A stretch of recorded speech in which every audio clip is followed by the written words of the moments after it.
Interestingly enough, David comes back to the village at Ziklag, and the houses are burned. The women are gone. The sons and daughters have been taken, and home has gone up in smoke. What distressed him most, though, when the Bible brings up distress, what really distressed him the most was when the people who were with him stopped being with him. David was distressed because it's hard to be a leader when the followers won't follow. It's hard to be victorious when the people who are with you are doubting you over the season of life you were in. It's amazing to me how the people who laud you and applaud you at one stage in life can forget all of your previous victories just because you enter into a season of conflict. They will forget everything good you did over one mistake you did and hold you hostage the rest of your life over a mistake you made, never remembering all of the victories of the past. It's amazing to me that these people who have been led into battle after battle and seen the hand of God deliver them over and over again, the moment they smelled smoke, they ran. David, the mighty man of power, is fatigued in his soul because he is surrounded by people who no longer believe in him. And I'm wondering tonight if there are some mighty men of valor in this room who are fatigued in your soul because you are surrounded by people who no longer believe in you. It doesn't matter if the neighbors across the street don't believe in me. It doesn't matter if the people across town don't believe in me. It doesn't matter what the bloggers say about me. It doesn't matter what they tweet about me. I don't know them anyway. But when the people I poured into and gave myself to and invested in and went to work for and built for and cried for and labored for look at me and stop believing in me, it distresses me. It's not just that they come up and confront you and attack you. It is when the luster leaves their eyes. And you look into a dead, cold stare of somebody whose eyes used to light up when you walk in the room. And their indifference is so disgusting that you hate to look at them. Because it's hard to forget how you used to look at me when you believed in me. And even God can do no mighty acts in places of unbelief. There were some cities that nobody got healed in because the master was surrounded by people who did not believe in him. Wonder, can I do what I do like I do it when I'm surrounded by the cold stare of people who have forgotten the good things I did before? This chapter is called by some the black chapter. It is a dark spot in a victorious life. It is a comma in between successes, a deviation from the norm. It is a black hole that David has fallen in, where even the mighty can fall. And it's amazing, when you're normally up and you go down, you have made no provisions for comfort because people don't know that you need it. You've trained them to always look to you for strength. And so when you enter into a struggle, they expect you to perform as normal, never realizing that the strongest man can be stripped of his strength, brought down to his knees and wonder, Eli, Eli, lama sabachthani, my God, why hast thou forsaken me? David has stepped into a dark hole, a dark spot, and how you handle that decline will define you as a man. You can go into denial and ignore it. You can succumb to acceptance and accept it. Or you can drop down on your knees and say, shall I go after this? Can I get it back? The Lord sent me into this auditorium to tell you, you must, you can, and you will recover all.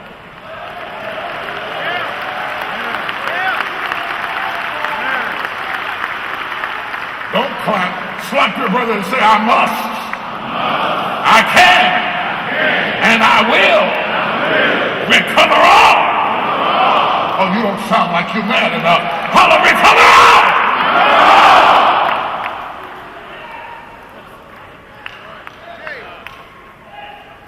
The black chapter, the dark spot, the valley in between two mountains. You can't have mountains after mountains without valleys. Mountains themselves create valleys. Dark spots that men recline into, recluse in when their hearts are overwhelmed are called caves. Now they have designed them into houses and they call them man caves. But have you ever gotten stuck in your own cave? Have you ever gone through so much that you went inside and stopped coming out? And isn't it funny? A man can go in his cave and nobody even notices that he's gone. He can come home every night and still not be there. He can sit at the table and have dinner and not be there. And you wonder, don't you notice that I am in a dark spot, a black spot, a hole? And if you stay in there long enough, in your cave, like a caveman, you adapt to cave living and forget who you were before you went into the dark spot. Thank you, God, for the privilege of showing me David had a dark spot. Lest I think that he was just a king and a warrior and a fighter and always victorious. Thank you for letting me know that mighty men fall down on their knees sometimes and wonder, shall I go any further? Look at how dark this hole is. He's coming back from a massive victory and steps back from a victory into a sinkhole. And I think that's what makes the hole so dark, is the victories that preceded it. Have you ever been on the verge of something wonderful and then all hell breaks? Before you could settle into what was about to emerge in your life, one text, one email, one phone call, boom, and you fell into a dark hole. Still smiling, still coming in, what's for dinner, how are the kids? Nobody knows that the man has gone in his cave. And so some of you have been living in the cave for so long that you have forgotten what the castle felt like, because you are comfortable in your cave. This is the black chapter because it is fused in between two chapters of massive victory and deliverance and overcoming and winning. Thank God for the comma in the winning that lets me know that I am not lost just because I am in a dark spot. Have you ever been in a dark spot? I have. I have not prayed these kinds of prayers publicly because publicly I try to pray as eloquently as possible. Oh God, our Heavenly Father. Thou who rulest the winds and waves and calms the mighty tides. Involve, O God, if you will, on the mission of deliverance, that you might espouse to us your glorious, splendiferous grace, and let it fall so circumspectly that everything around me is touched by the power of God. That's the way I pray in front of you when I get by myself. God, if you get me out of this, I promise you, Lord, if you just get me out of this, if you just show me some kind of way, if you just... Where my real brothers at? I'm not talking to my phony brothers. This is a message for my real brothers. Have you ever prayed one of those 911 prayers? This is an emergency. I don't want to talk to your secretary. I don't want to talk to your deacon board. I need Jesus.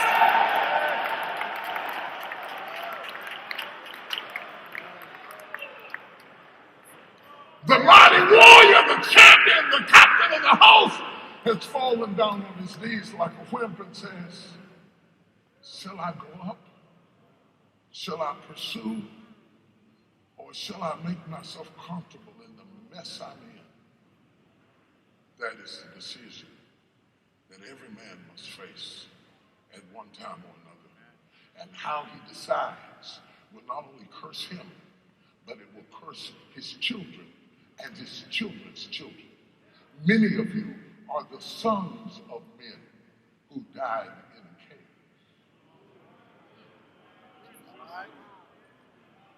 A man who couldn't get out of a dark hole can birth a son that he will not raise and leave his son to figure out his own way, because if the father is lost, how can he leave the son? And so you are born without GPS or maps or guidance systems. And whatever you have accomplished, you have had to feel after it. Groping in the darkness of where your daddy had you. If haply you might feel after God, whatever success you made it in the dark. Have you ever been feeling in the dark? It is said of Alexander the Great that though he was a mighty conqueror, filled with power and authority, though the nations trembled when he saddled his horse or rode in on his chariots, it is said of Alexander the Great that he was interested in being an icon that would last forever. And so he was painted and sculpted, but he refused to allow the artist to really paint his face, because on the side of his face was a black spot, besmirched, a scar that he wanted to hide. And even though he was great, he was scarred by a dark place. That whenever they painted him or drew him or sculpted him, he demanded that they hide his dark spot. I'm wondering how many of you have a spot you don't show us.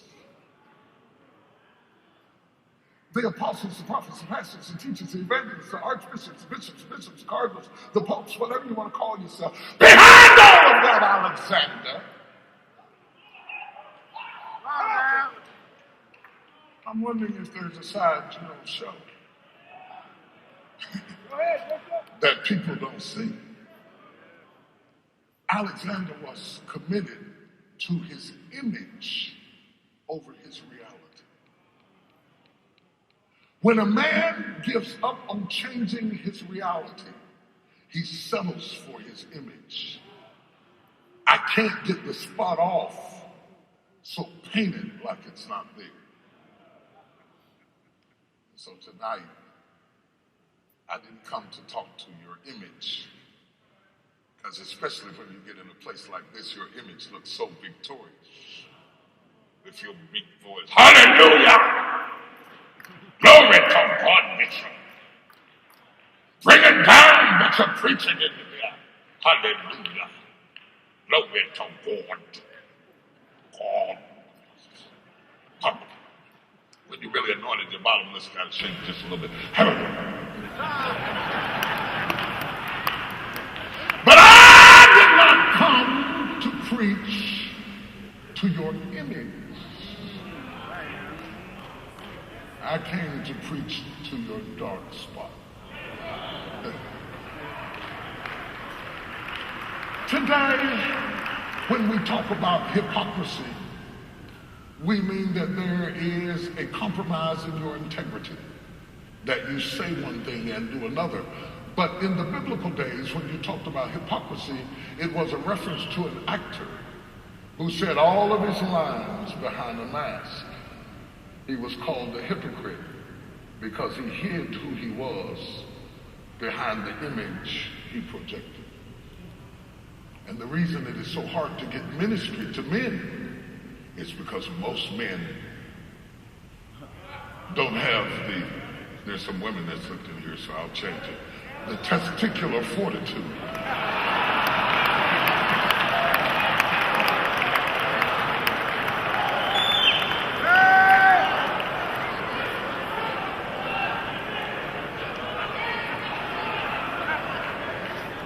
Touch your brother and say, drop your mask. God can't help you till you drop your mask. God cannot heal you till you drop your mask. God cannot change you till you drop your mask. God cannot restore you until you drop your mask. God cannot deliver you until you drop your mask. In fact, sometimes God will allow you to get into a dark place so that you will humble yourself and say, Lord, I don't know what to do without you. I can't be a father without you. I cannot lead without you.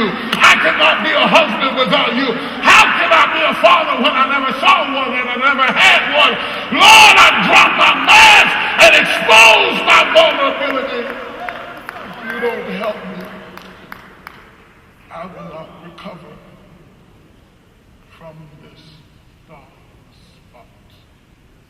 So tonight, my text, I grapple with the complexities as I stand at the door of my own cave, just inches away from where I once hid, to deliver you a message. Stay out of the cave. Have the courage to live your life on purpose, to stand in the brightness of day, even at the risk of people seeing your scars. It's better than to be a beautiful image in an ugly place. Come on. You will remember the lame man at the gate called Beautiful is an oxymoron because he sits at the beautiful gate, but he has an ugly problem. I wonder tonight, all of you who sit in this beautiful place, if behind this beautiful gate that you have come to call Megafest, if there are not some lame men with ugly problems who sit at the gate called Beautiful, with houses foreclosed and marriages in shambles and kids who don't respect you, 2 or 3 different mamas for 2 or 3 different kids. And though you sit here and look important, I wonder if behind your mask there is a dark place. I wonder if you are like Alexander the Great, who doesn't matter being besmudged in your reality as long as you protect your image. Psychology suggests that all of us have an image and a reality. The image comprises who we would like to be and how we would like to be thought of. The reality is who we are. The reason we have so many people committing suicide, 6 preachers last year alone in this country that we knew committed suicide, is the weight of carrying an image over a funky reality will drive you to the grave. You must have the courage to drop your disguise and say it is what it is. Only God knows what it takes to bring you to the place that you will let go of your facade, Alexander, and stop bringing into your life people who will paint it as you would like to be. Because you are going to wear yourself out. You're on your third wife now, trying to find a woman who will paint it the way you would like to be.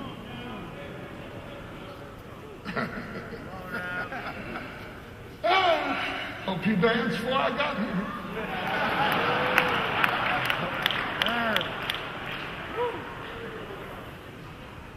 Sin has left a crimson stain. It's left a stain, smashed. You can't get in it and get away clean. You can't pull it off without it costing you something. There will be a deduction. Somewhere you will pay the price for sin. It has left a crimson stain. Such a stain that preachers do not preach against it. It has gone out of style to say anything about it. No, we preach 6 ways to be blessed, 5 ways to come into the kingdom, 3 ways to be a prosperous man, 6 ways to be blessed. We got all kinds of sermons that skirt the issue, but somewhere in your cave is your sin. And so we keep trying to have revival without repentance. So we're paying more money. We're paying more money than we have ever paid in the history of the church for fine preachers and fine singers and fine equipment. And we've got light shows and flag shows and dancing bears and tangerines. And we've got all kinds of Broadway acts. But power has left the church. I remember there was a time in the church when we didn't have nothing but washboards and tambourines, and old mothers with no training, didn't even have a high school diploma, would start and drive the devil away. Now we got all kinds of professional equipment and professional singers and professional musicians and professional preachers, and not a drop of power.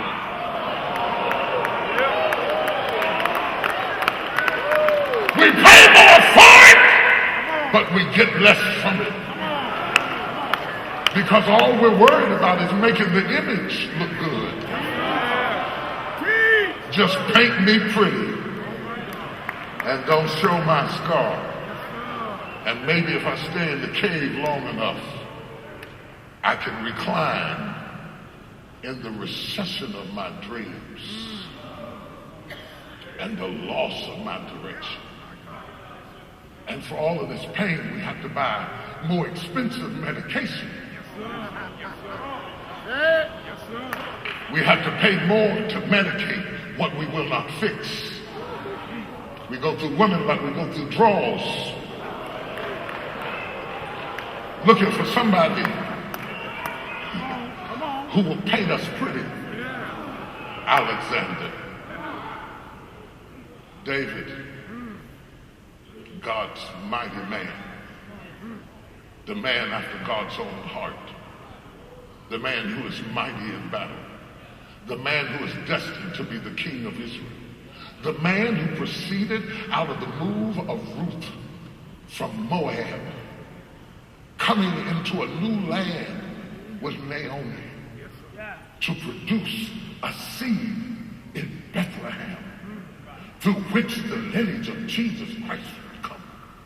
David, who God had been orchestrating his birth 4 generations before he got here. David, who was set up to be such a king that he would be the king of Israel, and Christ would be called the son of David.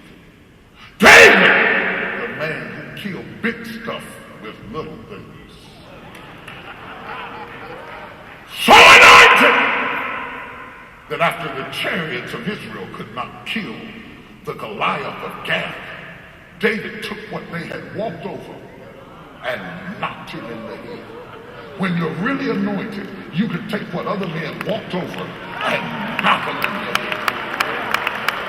There is no question that David is not a mighty. Somebody must be praying for me. I feel like preaching. There is no question that David is not a mighty man. There is no question that he is not anointed. There is no question that Alexander is not great, but there is a dark place, and we are in it right now. For David has come back from a massive victory. And as all men do, we fight the way we do for the reaction from the people we love. Give me reaction and I will fight all night. I can carry 5 bags of groceries. If you brag about it, I'll say, throw that other little girl away. Put that away. Bring it on. Reaction is everything with men. Women don't understand that. Nagging drives us crazy.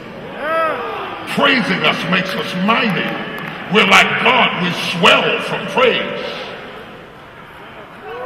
And we wither without it. That's what it means. Oh, magnify the Lord. When you praise him, he swells in you. We are created in his image, and the more you praise me, the more I swell.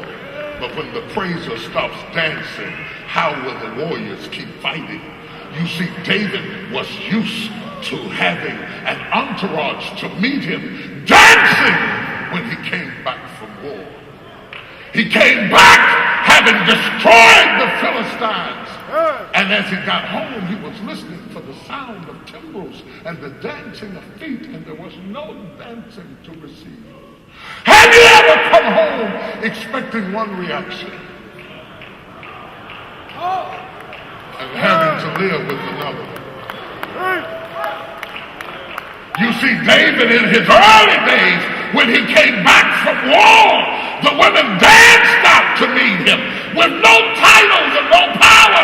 They said, Saul has killed his 1,000, but David has killed his 10,000s. And this time he comes back from battle, and there is no reaction.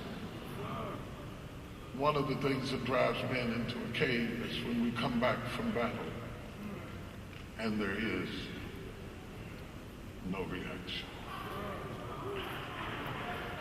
The women wonder, what have I done wrong? You didn't do anything wrong. It's what you didn't do right. It's not what you did wrong. It's what you didn't do right. I came back from battle, and the dancer who used to dance has lost her dance. And if the dancer loses her dance, the man loses his fight. Amen.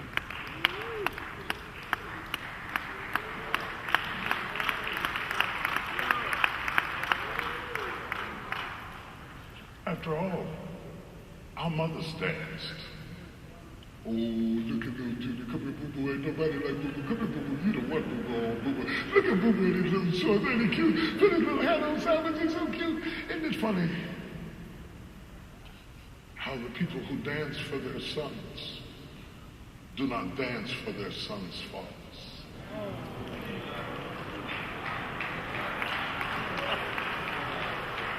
Do they not know that we are just little boys in bigger bodies waiting for the sound of our mothers when we come home, especially when we have killed the Philistines? Have you ever killed something and came home to silence? I know you can't now because you're on TV. Remember, you're on TV. The camera might catch you. If the camera catch you, you're going to have to explain. So I want you to keep looking straight ahead and look confused and act like you don't know what I'm talking about. There was no dancing. How can I swell in the midst of no praise? The women had stopped dancing. The children no longer beat the tambourines. And what good is a champion without a crowd? Nobody becomes a secret champion. There is no seduction to being a secret winner. Where is my trophy? Where is my prize? Man. The enemy knew that it is so important that the dancing matches the difficulty, that all he took was to dance out of their house and the respect away from their children. And David, the mighty man, Alexander the Great, falls to his knees and wonders, shall I go on? You see, he had beat down the Philistines. He beat them down. He comes home tired.